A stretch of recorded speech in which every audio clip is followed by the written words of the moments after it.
মনে হচ্ছে আরেকটি অনিবার্য বিপ্লবের জন্য প্রস্তুতি নিতে হবে। আপনারা কি সেই প্রস্তুতি নিতে রাজি আছেন?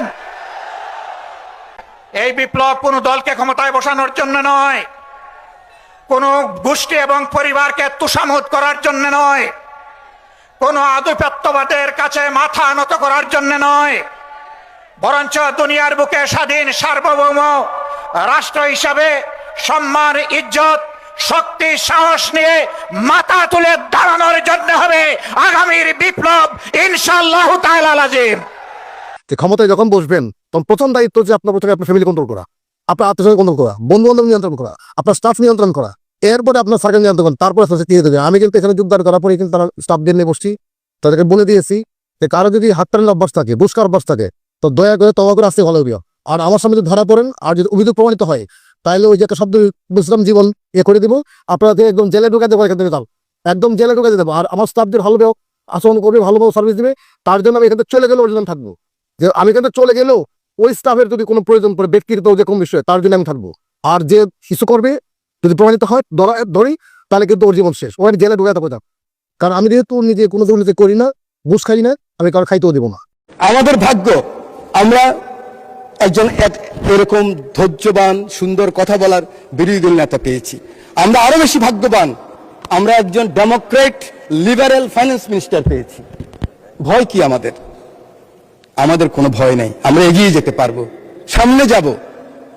শুধু আমাদের প্রয়োজন আমরা ঐক্যবদ্ধ আছি কিনা, জাতীয় ঐক্যের ব্যাপারে আমরা একমত আছি কিনা, আমাদের সভরেন্টির ব্যাপারে, স্বাধীনতার ব্যাপারে, সার্বভৌমত্বের ব্যাপারে আমরা একমত আছি কিনা। এখানে যদি থাকি, কোনো অপশক্তি আমাদেরকে নিঃশেষ করতে পারবে না, ধ্বংস করতে পারবে না। মাননীয় স্পিকার, দিল্লি বাংলাদেশে এসে খবরদারি করতে সাহস পাবে না, অথবা আমার নিরাপত্তার জন্য একের পর এক পরাশক্তির পেছনে আমাকে দৌড়াতে হবে না।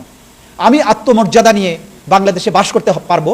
আমাকে আমার দিকে চোখ রাঙানির দেবার আগে 10 বার যেন অন্য রাষ্ট্রকে ভাবতে হয়, বাংলাদেশকে তেমন একটি রাষ্ট্রের পর্যায়ে নিতে হবে। যদি সে পর্যায়ে নিতে না পারি, পরিণতি কি?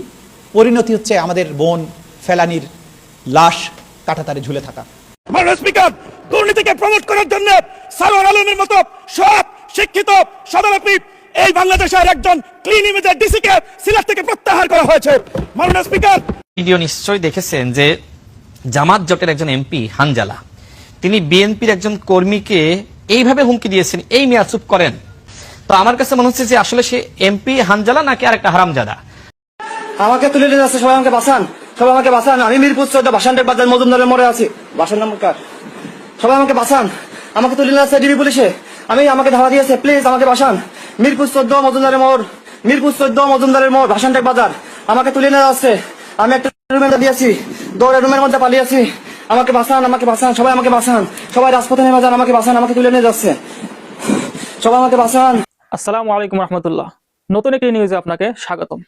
দর্শক, বাংলাদেশের বর্তমান রাজনৈতিক পরিবেশ পরিস্থিতি নিয়ে গুরুত্বপূর্ণ কিছু ভিডিও নিয়ে আপনাদের সামনে হাজির হয়েছি। তার শুরুর অংশগুলো দেখেই আপনারা বুঝতে পেরেছেন আজকের আলোচনা কতটা গুরুত্বপূর্ণ ও তথ্যবহুল হতে চলেছে। দর্শক, অনুরোধ থাকবে ভিডিওটি না টেনে শুরু থেকে শেষ পর্যন্ত মনোযোগ সহকারে দেখতে থাকুন, তাহলে এই ভিডিওর মূল রহস্যগুলো জানতে পারবেন, বুঝতে পারবেন। দর্শক, চলুন ভিডিওগুলো দেখে আসি। তবে তার আগে বলবো, যারা এখন আমাদের চ্যানেলটি সাবস্ক্রাইব করেননি, তারা আমাদের চ্যানেলটি সাবস্ক্রাইব করে পাশে থাকা বেল আইকন বাটনটি বাজিয়ে দিন। এবং ইতিমধ্যে যারা আমাদের চ্যানেলটি সাবস্ক্রাইব করেছেন তাদেরকে অসংখ্য ধন্যবাদ। দর্শক, ভিডিওটি সম্পর্কে যদি আপনার কোনো মতামত থাকে তাহলে আমাদের কমেন্ট বক্স খোলা রয়েছে, আপনার মূল্যবান মতামতটি কমেন্ট বক্সে জানিয়ে দেবেন। দর্শক, চলুন একটি লাইক দিয়ে ভিডিওগুলো ধারাবাহিকভাবে দেখে আসি। খুব উদ্বেগের একটা খবর আজ আপনাদের সাথে শেয়ার করব। এটি বাংলাদেশের জন্য প্রচন্ড অ্যালার্মিং বিষয়। দুইটা বিষয়, দুটোই আমাদের পার্শ্ববর্তী দেশের সাথে সম্পৃক্ত। আমি দুটো বিষয়েই ছোট ছোট করে বলবো। প্রথম খবরটা হচ্ছে, ভারতের ভিতর থেকে একটা সুড়ঙ্গ পথ অবৈধ অনুপ্রবেশকারীরা তৈরি করে বাংলাদেশের ভিতরে এসে মিশেছে, একটা জঙ্গলের ভিতরে।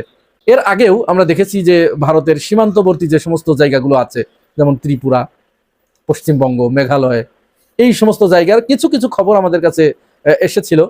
এর ভিতরে আজ থেকে 10-11 মাস আগে আমাদের কাছে একটা খবর এসেছিল যে একজন কৃষকের বাড়ির ভিতর থেকে, তার যে বসত বাড়ি, সেই বসত বাড়ির ভিতর থেকে একটি সুড়ঙ্গ পথ এমনভাবে তৈরি করা, সেই পথটা মাটির নিচ দিয়ে এসে বাংলাদেশের সীমান্তের একটু ভিতরে সেটি লেগেছে এবং ওই ভারতের ওই পাশ দিয়ে ঢুকে বাংলাদেশের এই পাশ দিয়ে বের হয় বিভিন্ন চোরা কারবারি, মাদক, ফেন্সিডিল, ইয়াবা, গাঁজা এবং অবৈধ আরো যত পণ্য আছে এই সুড়ঙ্গ দিয়ে বাংলাদেশের ভিতরে তারা পাঠিয়ে দিত। এমনকি অবৈধ অস্ত্র, অবৈধ মানুষ তারাও এই সুড়ঙ্গ দিয়ে এদেশ থেকে ও দেশে পাচার করা হতো। আর আজ দেখলাম একটা ভিডিও, বিশেষ করে এশিয়া পোস্টের চ্যানেলে এটা ছড়িয়ে পড়েছে। ভিডিওটা কয়দিন আগের সেটা আমরা বলতে পারবো না, তবে এটি যে বাংলাদেশের জন্য খুবই অ্যালার্মিং একটা ব্যাপার, এই বিষয়টার গুরুত্ব অনুধাবন করেই মূলত আমার এই কথাগুলো বলা। আগে ভিডিওটা আমরা একটু দেখি, তারপরে কথা বলি।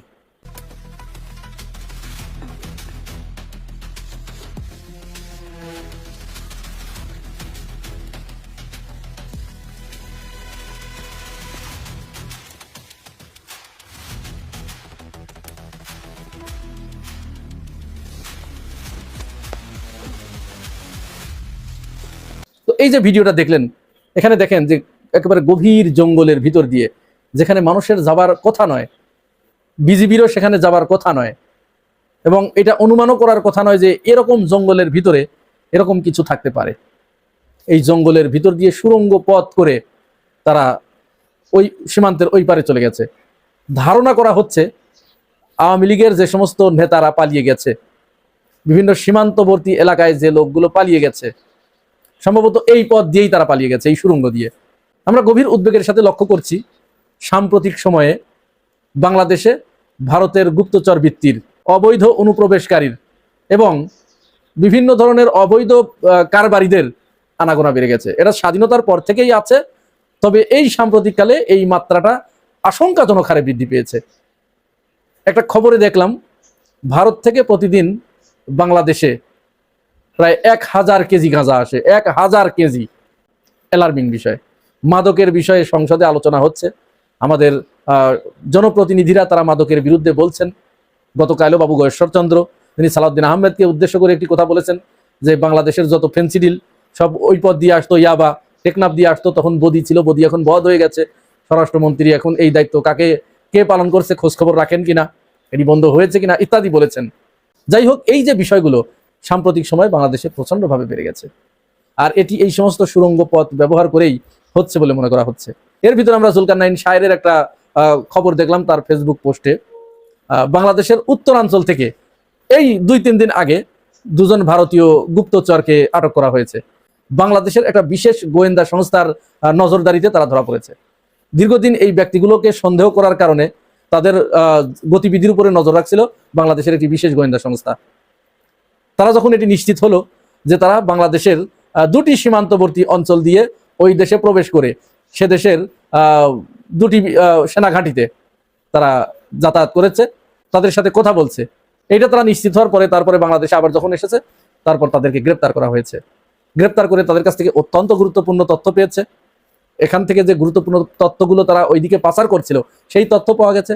তাদের কাছ থেকে বিভিন্ন ধরনের হার্ড ডিস্ক, পেন ড্রাইভ, বিভিন্ন সরঞ্জামাদি উদ্ধার করা হয়েছে।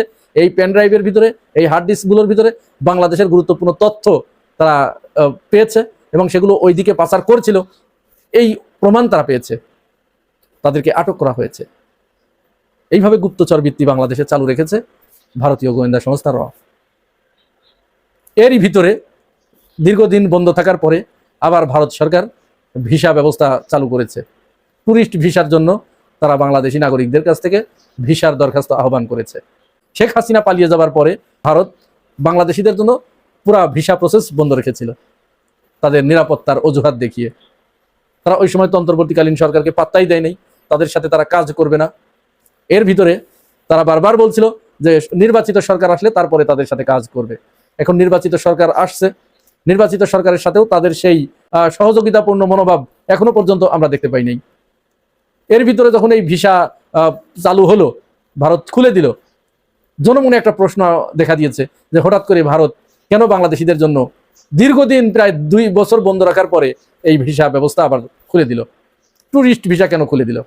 এই ব্যাপারে খুব চমৎকার একটা প্রতিবেদন দেখছিলাম প্রথম কলকাতার, ভারতের একটি চ্যানেল এটি, প্রথম কলকাতার যিনি উপস্থাপক, সম্পাদক এবং সহ সম্পাদক, তারা 3 জন মিলে একটা আলোচনা করছিলেন এবং তারা কলকাতার যে বিভিন্ন ব্যবসায়ী শ্রেণী আছে তাদের সাথে কথা বলছিলেন সরাসরি সরেজমিনে, এবং মূলত বাংলাদেশি নাগরিকরা গিয়ে কলকাতার যে জায়গাটায় থাকে যে জায়গাটায় সবচেয়ে বেশি তারা গ্যাদারিং করে সেই জায়গাটার সচিত্র ছবি তারা দেখালেন।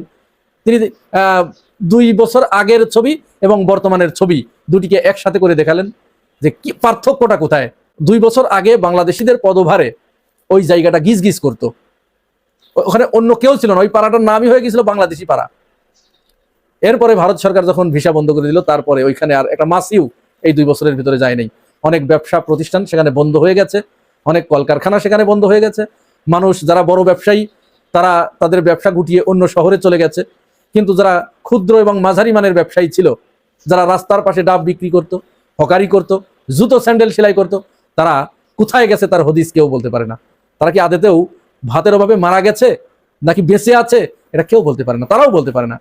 এইটার জন্য তারা ভারত সরকারকে অনেক সমালোচনা করেছে, যেটি ভারত সরকারের একটি হঠকারী সিদ্ধান্ত ছিল। এরপরে আমাদেরকে একটা হাইপ তুলে দেওয়া হয়েছিল যে ভারতের পেঁয়াজ ছাড়া, ভারতের অমুক অমুক পণ্য ছাড়া বাংলাদেশিরা অচল, চলতে পারবে না। বাংলাদেশিরা সেটাও করে দেখিয়েছে। ভারতও পরিস্থিতি আঁচ করতে পেরে আগে থেকে ওই যে মানির মান আল্লাহ রাখে এরকম অবস্থা আর কি, তারা পেঁয়াজ বন্ধ করে দিল যখন বাংলাদেশিরা যাচ্ছিল না। বাংলাদেশিরা ভারতীয় পণ্য যখন বয়কট করলো তখন মূলত তারা বললো যে আমরা বাংলাদেশের জন্য পেঁয়াজ আর দিব না, অমুক অমুক পণ্য দিব না। মূলত বাংলাদেশিরা এটা কিনছিল না, আর ওই যেখানে তো যাচ্ছিলই না, তার কেনবে কারা? তাদের এই ব্যবসা পুরাটা ধস নেমেছিল। কলকাতার বড় বড় ব্যবসায়ীরা, ছোট মাঝারি সব ধরনের ব্যবসায়ীরা কলকাতার রাজপথে তারা মিছিল পর্যন্ত করেছে ভারত সরকারের বিরুদ্ধে, যে এই সিদ্ধান্ত অতি দ্রুত পরিবর্তন করতে হবে, আমরা মরে যাচ্ছি, আমরা না খেয়ে মরে যাব যদি এইভাবে চলতে থাকে। তো এখন আবার নতুন করে সরকার যখন এই সিদ্ধান্ত নিয়েছে ভিসা খুলে দেবার, কলকাতার ওই এলাকার মানুষের ভিতরে সাজ একটা রব পড়ে গেছে। তারা কলকাতা শহরটাকে আবার নতুন করে সাজাচ্ছে, তাদের ভিতরে খুশির বন্যা বয়ে গেছে যে বাংলাদেশিরা আবার আসবে, আবার এখানে ব্যবসা হবে, আমরা দুটো ডাল ভাত খেয়ে বাঁচবো।